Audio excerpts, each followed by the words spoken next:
ठीक है, तो क्लास स्टार्ट कर रहे हैं अब। लास्ट क्लास में हम लोगों ने देखा कि डेटा एक्विजिशन सिस्टम जो है मल्टी चैनल जो होता है वो 4 टाइप्स का होता है। तो 2 टाइप्स हमने लास्ट क्लास में पढ़ ली थी।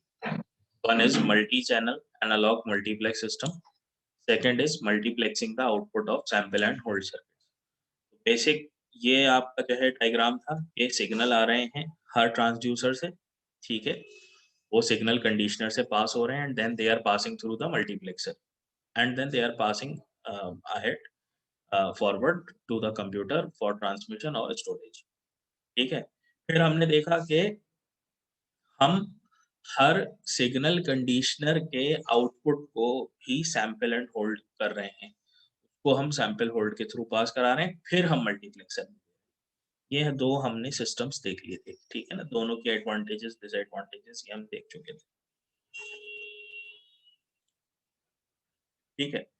आज हम देखेंगे third type, multiplexing after A to D conversion. ठीक है, तो अब हमने क्या किया, सैंपल होल्ड लगा रखा है हर सिग्नल कंडीशनर के साथ, ठीक है। ये जो आ रहा है आपका सैंपल होल्ड में जो इनपुट आ रहा है ये सिग्नल कंडीशनर से आ रहा है,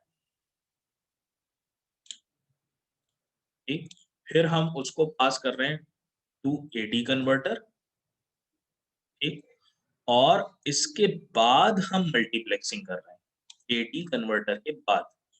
इधर ये हम मल्टीप्लेक्सिंग कर रहे हैं, एडी कन्वर्टर के जो आउटपुट्स हैं उनकी हम मल्टीप्लेक्सिंग कर रहे हैं, ठीक। एंड देन उसके आगे फिर बिल्कुल वही है, सिंपल सिस्टम है। उसके आगे प्रोसेसर है, बफर है, मतलब डेटा को प्रोसेस कर रहे हैं, डिसाइड कर रहे हैं कि डेटा के साथ हमें क्या करना है, क्या प्रोसेसिंग हमें उसकी करनी है। आगे उसको ट्रांसमिट कर रहे हैं, ठीक है। बफर सर्किट लगा रहे हैं, बफर सर्किट बेसिकली ट्रांसमिशन में हेल्प करता है, ठीक है। और क्योंकि ये डिजिटल सिग्नल है तो यहाँ पे हमने डिजिटल डिजिटल मल्टीप्लेक्सर लगा रखा है। ये मल्टीप्लेक्सर जो है आपका सैंपल एंड होल्ड के लिए, जैसा पिछले उसमें था, ठीक है। इसके बारे में देखते हैं। Due to lower cost of ADCs these days, क्योंकि अब एटी कन्वर्टर एक आईसी की फॉर्म में मिलता है, उसकी लो कॉस्ट होती है, बहुत हाई कॉस्ट नहीं होती। It is now economically feasible to use ADC for each analog input and then multiplex the digital outputs. Since each ADC is assigned to an individual channel, the conversion rate of the ADC needs to be only as fast as required. इसमें बहुत high rate का ADC, high conversion rate के ADC की जरूरत नहीं पड़ती है। It needs to be only as fast as required compared to high rates required in a multi-channel analog mixed system। तो फर्स्ट हमने पार्ट पढ़ा था, उसमें हमने पढ़ा था सक्सेसिव अप्रोक्सीमेशन बेस्ड हमको एडीसी की जरूरत पड़ती है, जिसमें हमें फास्ट कन्वर्जन रेट चाहिए होता है। तो ये हमने अभी फिगर देखी, the above figure shows a multi channel DAS using digital multiplexer. It is quite useful for large industries involving large number of transducers. बड़ी इंडस्ट्री है, बहुत सारे उसमें सिग्नल्स हम यूज कर रहे हैं, ठीक है, उनको मेजर कर रहे हैं, वहां पर हम ऐसा डेटा एक्विजिशन सिस्टम यूज करेंगे। Since the analog signals are digitized at source, digital transmission of the data is immune to the line frequency and other interferences। Electronics वालों ने communication में पढ़ा होगा that digital communication is more robust, is more immune to electromagnetic interference as compared to analog data communication। तो आप इस system में क्या कर रहे हैं, डिजिटल डेटा को आप ट्रांसमिट कर रहे हैं, ठीक है। The data which are converted to digital form can be used to perform logical operations। अब क्योंकि आपके पास डिजिटल डेटा है तो आप उसे दूसरे डिजिटल सर्किट्स के साथ यूज कर सकते हैं। बिट्स हैं आपके पास, डेटा बिट्स हैं, आप उन्हें दूसरे लॉजिकल सर्किट्स हैं, जैसे आपके मतलब सीक्वेंशियल कोडिंग सर्किट्स हैं, एनकोडर है, डिकोडर है, उनके साथ आप इनको यूज कर सकते हैं। So that based on the relative speed at which data changes, scanning rates can be adjust. क्या कह रहे हैं, लॉजिकल ऑपरेशन कर सकते हैं और इसके अलावा हम स्कैनिंग रेट को भी हम एडजस्ट कर सकते हैं।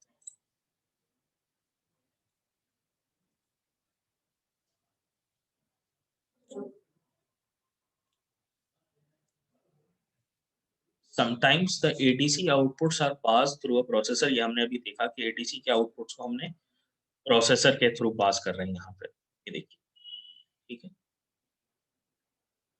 Sometimes the ADC outputs are pass through a processor which produces a digital word। Digital word यानी ग्रुपिंग ऑफ बिट्स।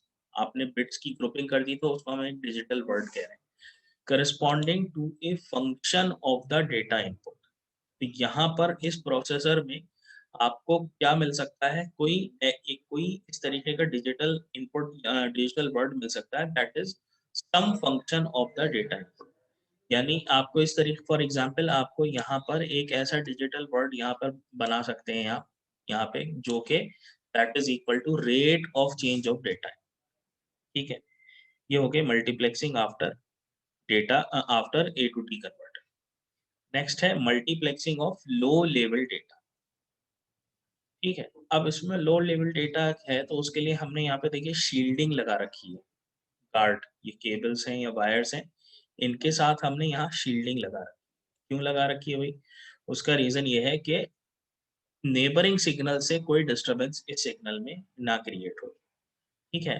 क्योंकि लो सिग्नल है इसलिए हमने एम्पलीफायर लगा रखा है। एम्पलीफायर भी कौन सा लगा रखा है हमने, क्योंकि इंस्ट्रूमेंटेशन सिस्टम है तो इंस्ट्रूमेंटेशन एम्पलीफायर लगा रखा है। फिर वही है यूजुअल स्टेज है, डेटा को सैंपल होल्ड एडी कन्वर्टर से आगे हम पास करते हैं।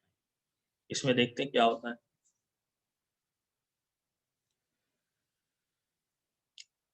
अ लो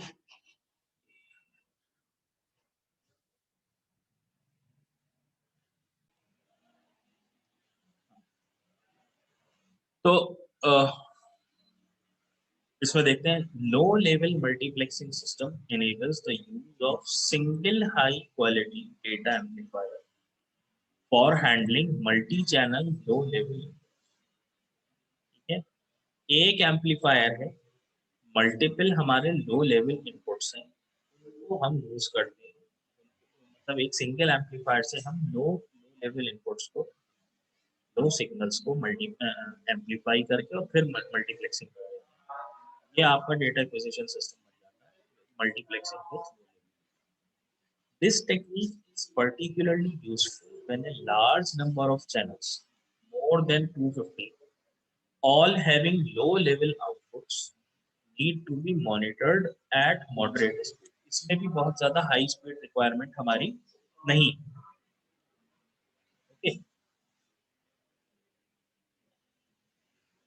इसमें एक एप्लीकेशन क्या है, a typical application is a stress measurement system in A transmission line tower having around 200 measurement points. Transmission line tower सबने देखा है, उसमें हर पॉइंट पे स्ट्रेस को मेजर किया जाता है ताकि हम ये देख सकें कि जो हमारा टावर है वो स्टेबल है या नहीं, खड़ा हो सकता है टावर या नहीं, ठीक है ना। तो इसलिए वहां पे बहुत सारे पॉइंट्स हो जाएंगे आपके मेजर, तो वहां पे आप, और क्योंकि बहुत माइनर सा डिस्टर्बेंस भी जो है उसमें, एक जैसे अर्थक्वेक वगैरह है उसके लिए, उसमें माइनर सा डिस्टर्बेंस भी बहुत ही कैटास्ट्रॉफिक हो सकता है, तो उसको हमें क्योंकि मेजर करना है, तो इसीलिए हम इस तरीके का वहाँ पे जो है लो level data base multiplexing system वहाँ पर हम यूज करते हैं, ठीक है। अब देखते हैं मल्टीप्लेक्सिंग डीमल्टीप्लेक्सिंग, सबको मालूम है, जस्ट एक रिवीजन है, ठीक है। मल्टीप्लेक्सिंग क्या है, when large number of signals are to be transmitted over the same medium। Multiple signals है, उनको हमें ट्रांसमिट करना है सेम मीडियम पे। क्या हो सकता है मीडियम, पेयर ऑफ वायर्स हो सकता है, केबल्स हो सकता है, फाइबर ऑप्टिक केबल हो सकता है, सैटेलाइट केबल हो सकता है।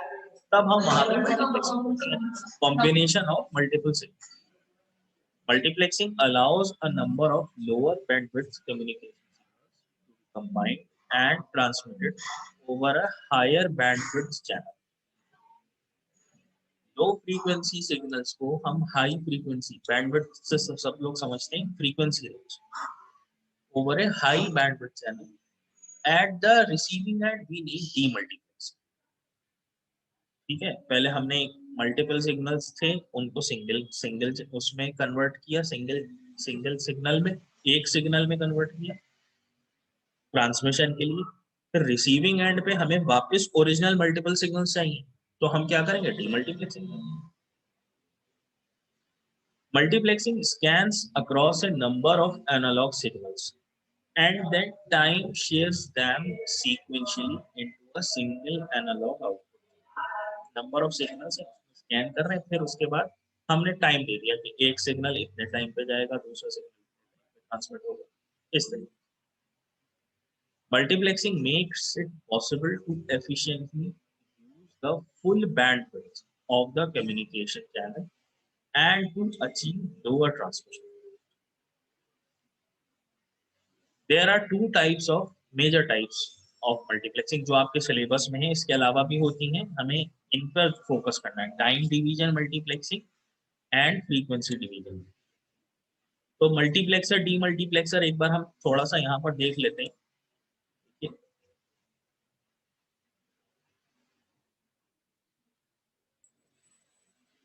ये एक मल्टीप्लेक्सर है। मल्टीप्लेक्सर में हम क्या करें, बेसिक डेफिनेशन पर हम ध्यान दे रहे हैं। Multiplexers are combinational circuits that can select one desired input signal from among n inputs and passes it to the single output. These are also known as data selectors. ये आपको पढ़ चुके हैं डिजिटल इलेक्ट्रॉनिक्स में, कोई इसमें नई बात नहीं। They have 2 raised to the power n select lines, and n is where n is the select lines or selector. Selection of the particular input to be passed to the output is controlled by selector. ये एक multiplexer है, ये data bits हैं आप, ठीक है ना, these are the data bits that you need to transmit, ठीक है। एंड देन ये डेटा सिलेक्शन, अब ये डेटा सेलेक्ट कर रहा है, डी नॉट बिट जाएगी, फिर डी वन जाएगी, फिर डी टू जाएगी, थ्रू दिस। तो आउटपुट जो है चेंज होता रहेगा according to the position of this selectors, ठीक है।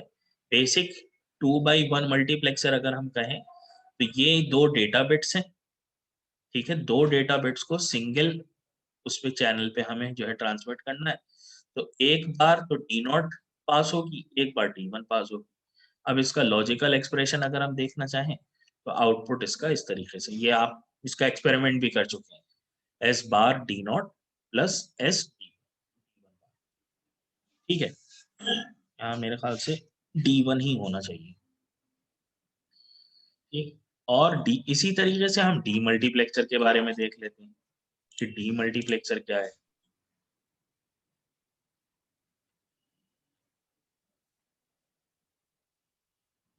डी मल्टीप्लेक्सर इसका जो है रिवर्स ऑपरेशन है।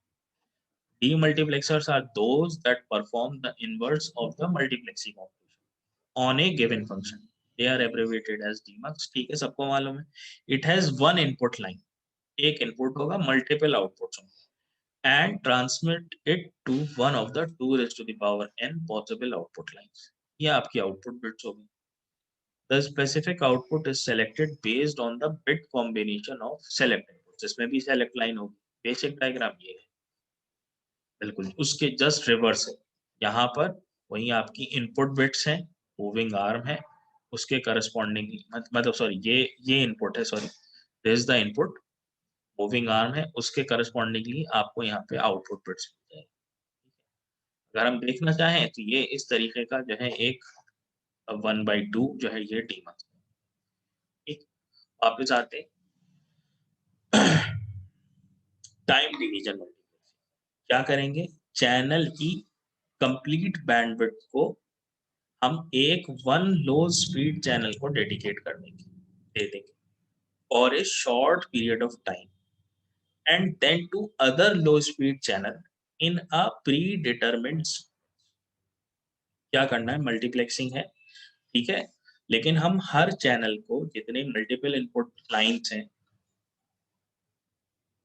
ये जैसे ये मल्टीपल लाइंस है, इस चैनल को, इस चैनल पर जो भी सिग्नल है उसे हम थोड़ा टाइम देंगे कि भाई तुम पास हो जाओ आगे, फिर नेक्स्ट सिग्नल को टाइम देंगे, फिर नेक्स्ट सिग्नल को टाइम देंगे, इस तरीके से। तो यहाँ पे हम क्या कर रहे हैं, टाइम शेयरिंग कर रहे हैं, और ये सीक्वेंस एक प्री डिटरमिन्ड सीक्वेंस होती है जिसमें हम टाइम शेयरिंग कर रहे हैं multiple channels. This is known as round robin form, round robin form इसको हम कहते हैं, ठीक है। और ये मल्टी मतलब ये स्कैन करता रहता है चैनल्स को, ठीक है। फिर हमने एक फिक्स टाइम जो है हर चैनल को एलोकेट कर रखा होता है कि भाई आप जो है पास हो जाइए आगे। A familiar example of the time division multiplexing is the input-output bus of a computer connected to many peripheral devices. जितने external devices हम कंप्यूटर से लगाते हैं उसको हम कहते हैं peripheral devices। तो जैसे प्रिंटर हो गया, स्कैनर हो गया, ठीक है, यूएसबी के थ्रू या अपने डिफरेंट पोर्ट के थ्रू जो भी आप डिवाइस किसी कंप्यूटर से कनेक्ट कर रहे हैं वो पेरिफेरल डिवाइस है। आप ये देखेंगे कि जब आप मल्टीपल डॉक्यूमेंट्स को प्रिंट करने के लिए कमांड देते हैं या एक डॉक्यूमेंट है जिसमें एक से ज्यादा पेजेस तो वो एक सीक्वेंशियल मैनर में ही प्रिंट हो रहे हैं, रैंडमली प्रिंट नहीं हो रहे, है ना? तो या आपने एक डॉक्यूमेंट की प्रिंट कमांड दी, फिर दूसरे डॉक्यूमेंट की प्रिंट कमांड दी, तो एक एक ऑर्डर में प्रिंट हो रहा है। ये बेसिकली टाइम डिवीजन मल्टीप्लेक्सिंग है कि हमने एक फाइल को या एक डेटा को हमने एक पर्टिकुलर टाइम अलॉट कर दिया कि भाई आप पहले प्रिंट हो जाएगी, फिर सेकंड डॉक्यूमेंट आप प्रिंट हो जाएगी, फिर थर्ड डॉक्यूमेंट आप प्रिंट हो जाएगी, इस तरीके से। तो क्या किया हमने, शेयरिंग की है पेरिफेरल डिवाइसेस की one at a time for a short period of time. थोड़ा सा उसको हमने शॉर्टर स्पैन ऑफ टाइम दिया है, उसमें वो ट्रांसमिट हो जाएगा data. The time slots may be allocated on a fixed or predetermined basis or on demand basis. ऐसा भी हम कर सकते हैं टाइम शेयरिंग में कि हम सबको इक्वल टाइम दें, ये भी एक पॉसिबिलिटी है। दूसरी पॉसिबिलिटी ये है कि हम प्रायोरिटी दें कि किस चैनल को हमें ज्यादा प्रायोरिटी देनी है। मल्टीपल सिग्नल्स अगर आ रहे हैं, मल्टीपल सिग्नल्स अगर हैं तो उसमें हम किसी एक सिग्नल की हाई प्रायोरिटी सेट कर सकते हैं कि भाई ये सिग्नल है, इसकी हाई प्रायोरिटी है, ठीक है। राइट,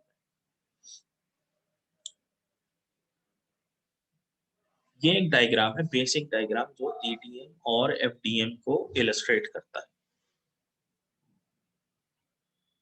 अच्छा, ये एफडीएम रह गया। हाँ, एफडीएम और बता दो, एफडीएम में क्या कर रहे हैं, हायर बैंडविड्थ चैनल को हम मैनी स्मॉलर बैंडविड्थ चैनल्स में डिवाइड कर, ठीक है।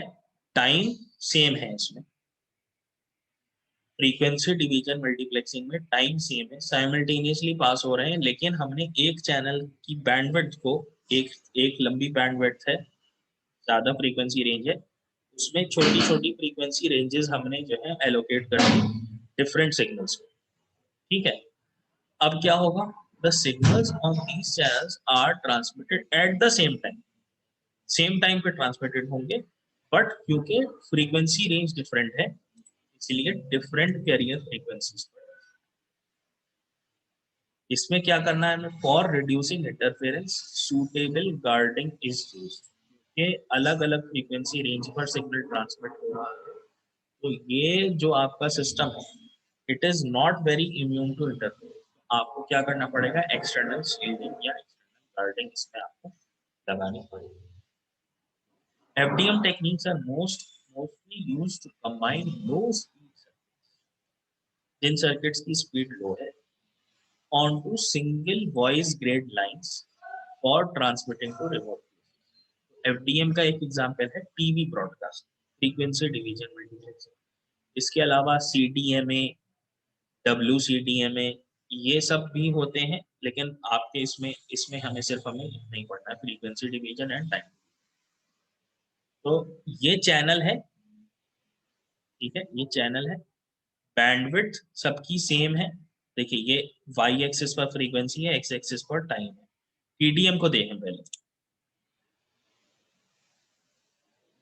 ये चैनल है, यहाँ टाइम में शेयरिंग हो रही है। देखिए चैनल 1 को कुछ टाइम दिया, चैनल 2 को कुछ टाइम दिया, फिर इसी तरीके से चैनल एन को हम, लेकिन फ्रीक्वेंसी सबकी सेम है, कंप्लीट फ्रीक्वेंसी ले।